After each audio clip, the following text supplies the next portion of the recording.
The House of Representatives is opposing the concessioning of Ajaokuta Steel Company and is therefore moving to amend the Privatization Act. The House also resolves that having passed a vote of no confidence in the Minister of Mines and Steel Development, Kayode Fayemi, the House would no longer accord him the recognition of addressing him as Honorable Minister. Gloria Kiba has a report.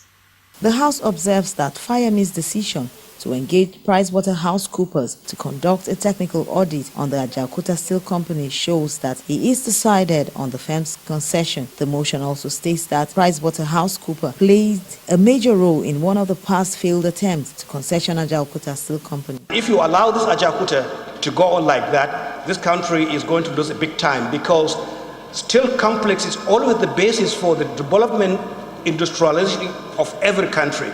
And the process followed by this minister, Honorable Kayode Fayemi, is a clear violation. That's number one.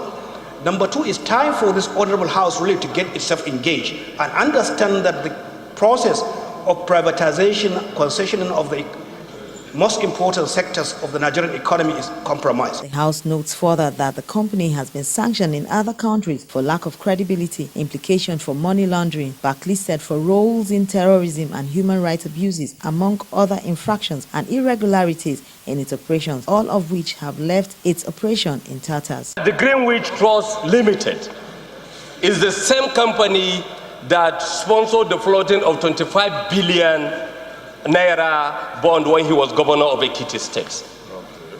Mr. Speaker, let's know, all of us here, that even after our office, either in this world or in the world hereafter, we must account for every of our actions or inaction. This very fellow, this very minister of the Federal Republic of Nigeria was once started as a Nadeco engine room that bears integrity.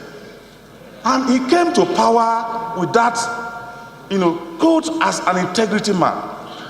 And with what we have seen in this motion, Mr. Speaker, the integrity has to be questioned. He promised Nigerians that he is going to have a diligent, unbiased, free, fair, and credible concessioning of Ajaokuta Steel Company.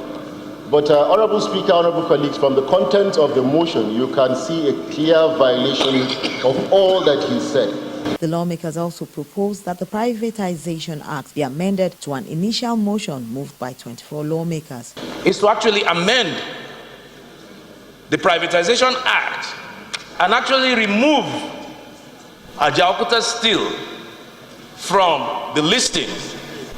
And therefore, once that is done, you cannot concession. It's not part of the concession. And the amendment, I think, will also even be faster. The House, in a unanimous voice vote, moves to amend the Privatization Act by expunging the Ajaokuta Steel Company from the list of public assets in the schedule that could be privatized or given to private investors as concession by the federal government. It also sought to further amend the Act by removing the powers of the National Council on Privatization as the authority to decide on which firms should be on the schedule. Gloria Kiba, Core TV News, Abuja.